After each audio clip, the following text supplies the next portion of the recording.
এ নদী এমন নদী, জল চাও একটু যদি, দুহাত ভরে উষ্ণ বালুই, না বালি নয়, বদলে রং বেরঙের অজস্র নুড়ি পাথর উপহার দেবে আপনাকে।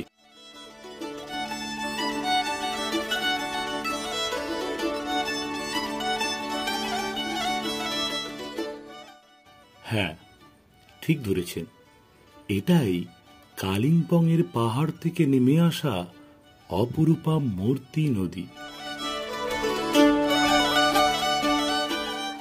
শীতকাল বলেই হয়তো এখন এই নদী ক্ষীণকায়া, তবে নিজের স্রোত হারালেও জল কিন্তু বেশ পরিষ্কার, টলটলে।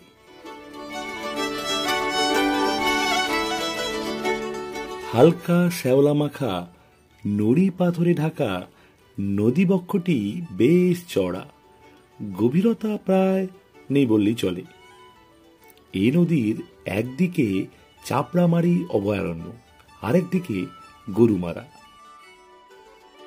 জঙ্গল, পাহাড় আর মূর্তি নদী মিলে অবকাশ যাপনের মনোরম ঠিকানা মেটিয়ালি ব্লকের এই ছোট্ট জনপদ মূর্তি। নদীর নাম থেকেই নামকরণ।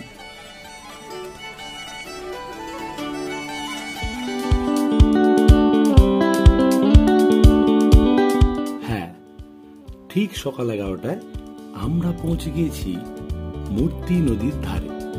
আজ আমাদের ঠিকানা WBTDCL এর মূর্তি টুরিস্ট লজ বা অধুনা মূর্তি ট্যুরিজম প্রপার্টি।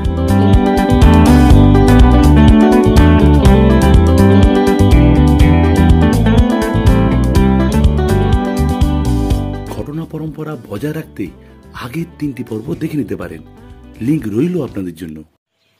এখন বাজে ঠিক 11:05। আমরা একদম মূর্তি রিসর্টে পৌঁছে গেছি।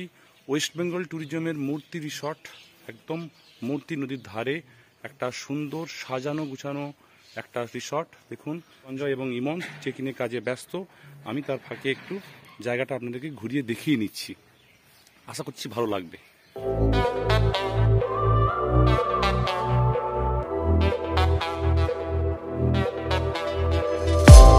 প্রথম দেখাতেই পুরো রিসর্টটিকে আপনার ভালো লাগতে বাধ্য। রিসর্টটির চারপাশে দেখলাম সুন্দর পরিপাটি করে সাজানো বাগান, জানা অজানা ফুল গাছ আর পাতাবাহার গাছের সারি, মখমলের মতো গালিচা বিছানো নরম ঘাস।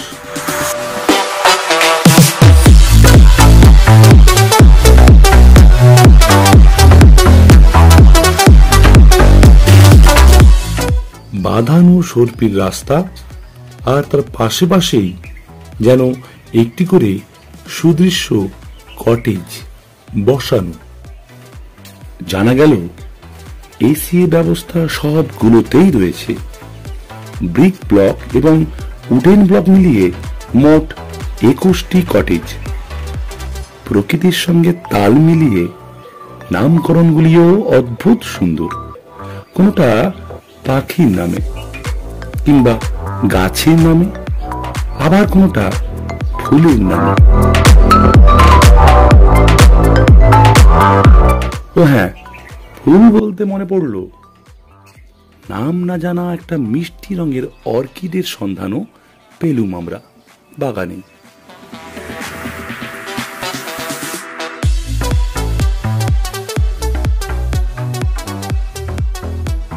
আর আমরা একটু পরে আমাদেরকে বেরিয়ে যেতে হবে, কারণ ওই যে বললাম অফলাইন যন্ত্রের যন্ত্রণা, অনলাইনে হচ্ছে না, অফলাইনে আমাকে যেতে হবে।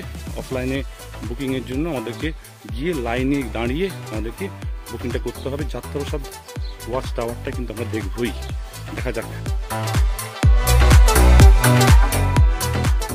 গেট দিয়ে ঢুকেই একদম সোজা পড়বে রিসেপশন। অত্যন্ত সাজানো গোছানো আর তেমনি ভালো ডেকোরেশন।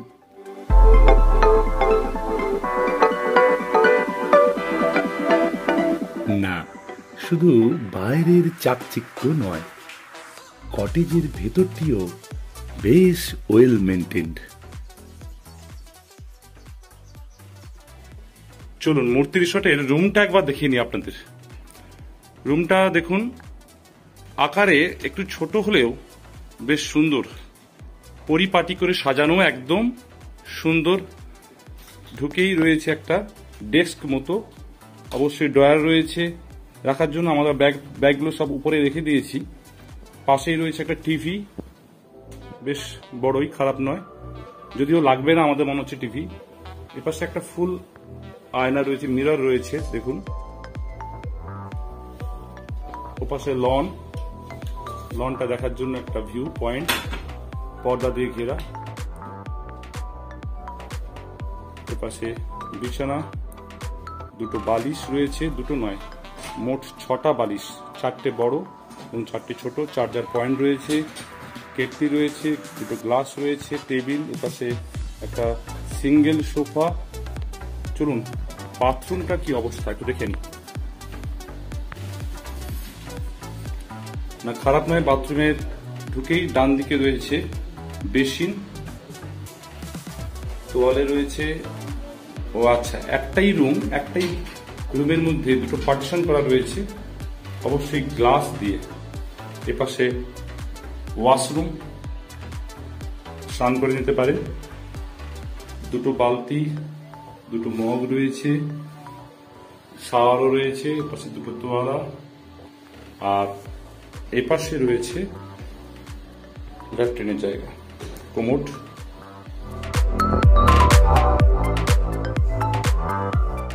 সুদৃশ্য ব্যালকনি থেকে দেখা যাবে লনের মনোরম শোভা। এখানে বসেই কাটিয়ে দেওয়া যায় ঘন্টার পর ঘন্টা।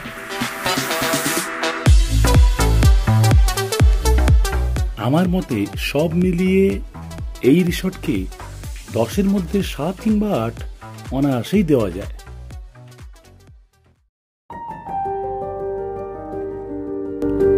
আচ্ছা, এতেও যারা আগ্রহী নন তাদের জন্য বলি, এখানে থেকেই আপনি 3টে দিক থেকে অভয়ারণ্য চাক্ষুষ করে নিতে পারেন। গরুমারা, চাপড়ামারি আর লাটাগুড়ি। এছাড়াও অনতি দূরেই রয়েছে জল্পেশ মন্দির, জটিলেশ্বর মন্দির, কিংবা ইংরেজদের বিরুদ্ধে ভুটানিদের যুদ্ধের গন্ধমাখা ডালিম ফোর্ট, অথবা বিন্দু ঝালং শামসিং। এখানে থেকেই দিনের দিন ঘুরে আসতে পারেন।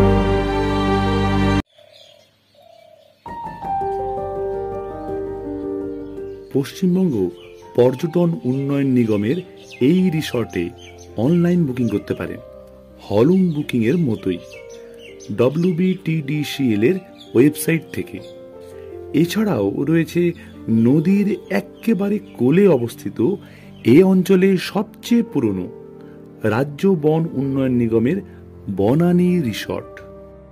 যদিও থাকার অভিজ্ঞতা নেই, তবে দেখে মনে হলো এর ব্যালকনি থেকেই মূর্তি নদী আপনাকে সারাক্ষণ সঙ্গ দেবে। অবশ্য আরো অনেক বেসরকারি রিসর্ট ও হোটেল আশেপাশে খুঁজলেই আপনি পেয়ে যাবেন। আমাদের বুকিং হলং লজের সঙ্গেই ছিল, কিন্তু আপনারা যারা কলকাতা থেকে কিংবা অন্য কোনো জায়গা থেকে আসবেন, নিকটতম এয়ারপোর্ট বাগডোগরা থেকে দূরত্ব 82 কিলোমিটার আর এনজেপি স্টেশন থেকে 70। যদিও সব থেকে কাছের রেল স্টেশন নিউমাল জাংশন থেকে দূরত্ব মাত্র 18 কিলোমিটার। তবে বলে রাখা ভালো, এখানে সব এক্সপ্রেস দাঁড়ায় না, তাই এনজেপি থেকে আসাই ভালো, ঝুট ঝামেলাহীন। তবে ছোট গাড়ির বুকিং কিন্তু দরদাম করেই নেবেন। আমাদের 103 নম্বর কটেজে ব্যাগপত্র রেখেই ছুটলুম মূর্তি বিট অফিসে যাত্রাপ্রসাদ বুকিং এর উদ্দেশ্যে। মূর্তি রিসর্টের গলি থেকে বেরিয়েই উল্টো দিকে 100 মিটার গেলে পরেই রাস্তার ওধারে মূর্তি বিট অফিস। যখন পৌঁছলুম, সূর্য তখন একদম মধ্য গগনে।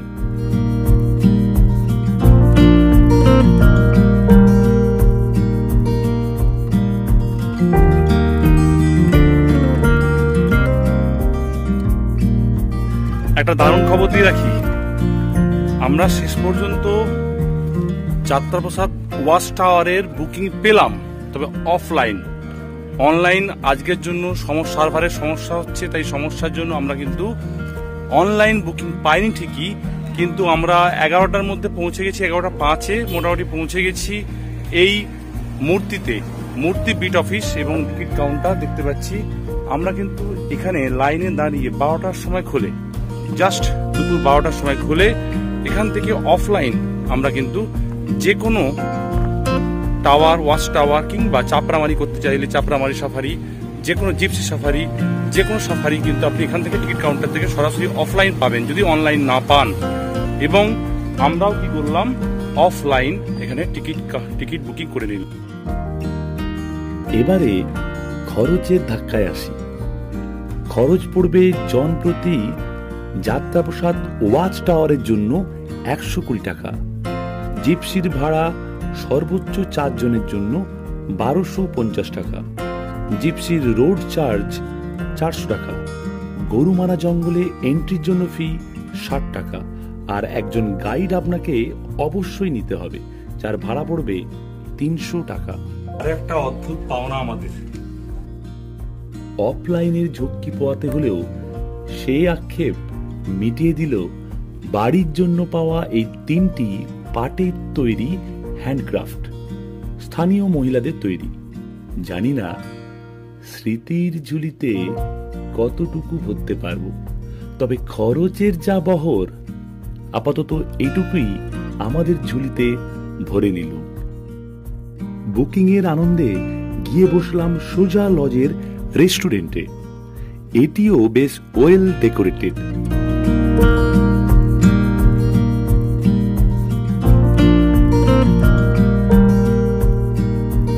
দুপুরের খাবারে নিয়েছিলাম 2টো চিকেন থালি আর একটা ভেজ থালি। চিকেন থালি পড়ল 175 টাকা আর ভেজ থালি 140। খাবার যথেষ্ট ভালো মানের। বেরিয়ে পড়েছিলেন, মূর্তি নদীর ধারে যাব। 1 ঘন্টা হাতে সময় রয়েছে, 3টের সময় আমাদের সাফারির জন্য জিপসি রেডি থাকবে। আমরা কিন্তু তার মধ্যে 1 ঘন্টার মধ্যে আমরা আবার ফিরে আসবো এখান থেকে রেডি হয়ে। সামনেই এই মূর্তি বিট অফিস থেকে আমরা আবার বেরিয়ে যাব। আচ্ছা চলুন, যেতে যেতে কথা হবে, দেরি হয়ে যাচ্ছে।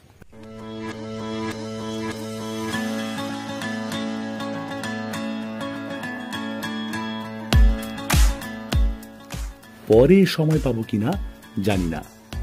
হাতে থাকা 1 ঘন্টা চেটে ফুটে উপভোগ করতে নেমে পড়ল নদী বক্ষে।